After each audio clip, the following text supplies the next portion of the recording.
অতিরিক্ত, যথাযথ পরিমাণের চেয়ে বেশি, রাইট? আল্লাহ প্রকৃতিকে এমন ভাবে তৈরি করেছেন, শুধু আধ্যাত্মিক বা ধর্মীয় অর্থে নয়, বরং ফিতরা বা স্বভাবগত ভাবেও। আল্লাহ এমন ব্যবস্থাপনা তৈরি করেছেন যেখানে ইসরাফ সবসময়ই আপনার ক্ষতি করবে। অতিরিক্ত পানি পানেও আপনি মারা যেতে পারেন। অতিরিক্ত পানি একটি ভালো জিনিস। অতিরিক্ত পানি পান করার ক্ষতিকর দিকও রয়েছে। আপনার শরীরে চিনির প্রয়োজন। অতিরিক্ত চিনি সমস্যা তৈরি করে। অতিরিক্ত পরিমাণে যে কোনো কিছুই সমস্যা সৃষ্টি করে।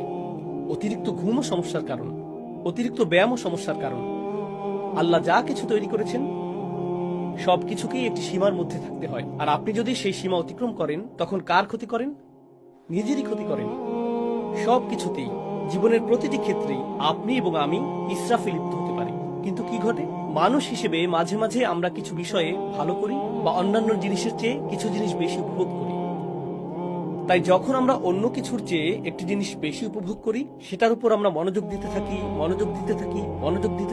আর যখন আপনি একটি জিনিসের উপর খুব বেশি মনোযোগ দেন, স্পষ্টতই অন্য কিছুকে উপেক্ষা করেন, তাই না? সুতরাং আপনি একটি বিষয় ইসরাফ করেন এবং অন্য বিষয়ে তাফরিদ করেন, তাই না? ইফরাত, একটি জিনিস, তাফরিদ। আরেকটি জিনিস। আপনি একদিকে খুব বেশি চলে যান, অন্য কিছু বাদ পড়ে। আমি আমার অফিস ভালোবাসি, তো আপনি অফিসে যান, আপনার 3টায় বের হওয়ার কথা, আপনি বলেন না, আমি আরো 30 মিনিট থাকবো, বন্ধুর সাথে আড্ডা দিব। 4টা, 5টা, 6টা, 7টা বেজে গেল, কারণ আপনি আপনার কাজ ভালোবাসেন। সেটা দারুণ। তবে এখন আপনার পরিবার ক্ষতিগ্রস্ত হচ্ছে। আপনি তাদেরকে কোনো সময় দিচ্ছেন না। আপনার বাবা মাকে ফোন করার সময় নেই। আপনার মসজিদে গিয়ে নামাজ পড়ার সময় নেই। আপনার আর কোরআন তেলাওয়াত করার সময় নেই, কারণ আপনি সমস্ত সময় ব্যবসাতে দিচ্ছেন, তাই না? অথবা কেউ বলল, আমি শুধু আমার সন্তানদের যত্ন নিতে চাই, তাই সে তার সমস্ত সময় সন্তানদের জন্য ব্যয় করছে। এখন যেহেতু তার সবটুকু সময় সন্তানদের সাথে কাটাচ্ছে, জীবন সঙ্গীর জন্য তার কোনো সময় নেই, বাবা মায়ের জন্য তার কোনো সময় নেই, ইবাদতের জন্য তার কোনো সময় নেই, তার সময় নেই। আপনি ইসরাফ করে ফেললেন। এমনকি ভালো কাজেও আপনি ইসরাফ করতে পারেন। এটা শুধু খারাপ কাজেই নয়, ভালো কাজেও প্রযোজ্য।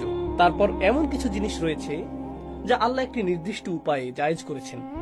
যেমন, যদি আপনি সঠিক পদ্ধতিতে করেন তাহলে এটা জায়েজ। নারী এবং পুরুষ একসাথে থাকতে পারে যদি তারা সঠিক উপায়ে তা করে। নারী এবং পুরুষের একসাথে থাকার ভুল উপায় রয়েছে, আবার সঠিক উপায় রয়েছে। এখন আপনি যদি সেই সীমাটি অতিক্রম করেন তাহলেও আপনি ইসরাফ করছেন। আপনি এমন সীমা লঙ্ঘন করছেন যা লঙ্ঘন করা উচিত নয়।